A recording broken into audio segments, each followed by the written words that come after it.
പത്തനംതിട്ട റാന്നി രാമപുരം ക്ഷേത്രത്തിൽ നിന്നും കാണാതായ സ്വർണ്ണമാല കണ്ടെത്തി. ദേവസ്വം വിജിലൻസിന്റെ പരിശോധനയിൽ ക്ഷേത്രത്തിൽ നിന്ന് തന്നെയാണ് മാല കണ്ടെത്തിയത്.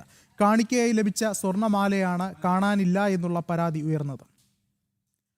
കൂടുതൽ വിവരങ്ങളുമായി ഗോകുൽ ചേർന്നുണ്ട്. ഗോകുൽ, എന്താണ് ഈ പരിശോധനയ്ക്ക് പിന്നാലെ മനസ്സിലാക്കാൻ സാധിക്കുന്നത്?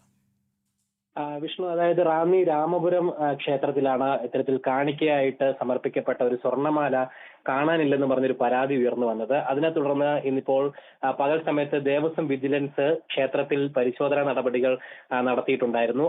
അതിനിടയ്ക്കാണ് ഇത്തരത്തിൽ ക്ഷേത്രത്തിന്റെ പരിസരത്ത് നിന്ന് തന്നെ ഈ സ്വർണ്ണമാല കണ്ടെടുക്കാനായിട്ട് സാധിച്ചിരിക്കുന്നു എന്നുള്ള ഒരു വിവരം കൂടി പുറത്തു വന്നിരിക്കുന്നത്. അതായത് അത് ക്ഷേത്രത്തിൽ നിന്ന് മോഷണം പോയതൊന്നുമല്ല എന്നുള്ള കാര്യം സ്ഥിരീകരിക്കപ്പെട്ടിരിക്കുകയാണ്. ആ ക്ഷേത്രത്തിന്റെ പരിസരത്ത് തന്നെ അത് കളഞ്ഞു പോയതായിരുന്നു. അവിടെ നിന്ന് തന്നെ ആ സ്വർണ്ണമാല ലഭിച്ചിട്ടുണ്ട്. എന്തായാലും ദേവസ്വം വിജിലൻസ് അവിടെ വിശദമായിട്ടുള്ള പരിശോധനകൾ നടത്തിയിട്ടുണ്ടായിരുന്നു. ഒപ്പം ബാക്കി ക്ഷേത്രത്തിലെ സ്വത്തുവകകളുടെയൊക്കെ കണക്കെടുപ്പ് അടക്കം നടത്തുകയും ചെയ്തിട്ടുണ്ടായിരുന്നു എന്നുള്ളതാണ് നമുക്ക് മനസ്സിലാക്കുവാനായിട്ട് സാധിക്കുന്നത്. എന്തായാലും കാണിക്കയായിട്ട് ലഭിച്ചിട്ടുള്ള സ്വർണ്ണമാല നഷ്ടപ്പെട്ടിട്ടില്ല എന്നുള്ള കാര്യം ഇപ്പോൾ ഔദ്യോഗികമായിട്ട് തന്നെ സ്ഥിരീകരിക്കപ്പെട്ടിരിക്കുകയാണ്. ഒപ്പം ഈ വാർത്ത നമ്മൾ ഉച്ചയ്ക്ക് നൽകിയ സമയത്ത് തൊട്ട് സമീപത്തുള്ള ഒരു ഭഗവതിക്കുന്ന് ദേവീക്ഷേത്രത്തിന്റെ കാര്യമാണ് പറഞ്ഞിരുന്നത്. ആ ക്ഷേത്രത്തിൽ പരിശോധന നടക്കുന്നു എന്നുള്ളതായിരുന്നു പറഞ്ഞിരുന്നത്. അതിലൊരു ഖേദപ്രകടനം നടത്തുകയാണ്. രാമപുരം ക്ഷേത്രത്തിലാണ്, അതായത് ഈ ഭഗവതിക്കുന്ന് ക്ഷേത്രത്തിന് തൊട്ട് സമീപത്തുള്ള രാമപുരം ക്ഷേത്രത്തിലായിരുന്നു ഈ സംഭവം ഉണ്ടായത്.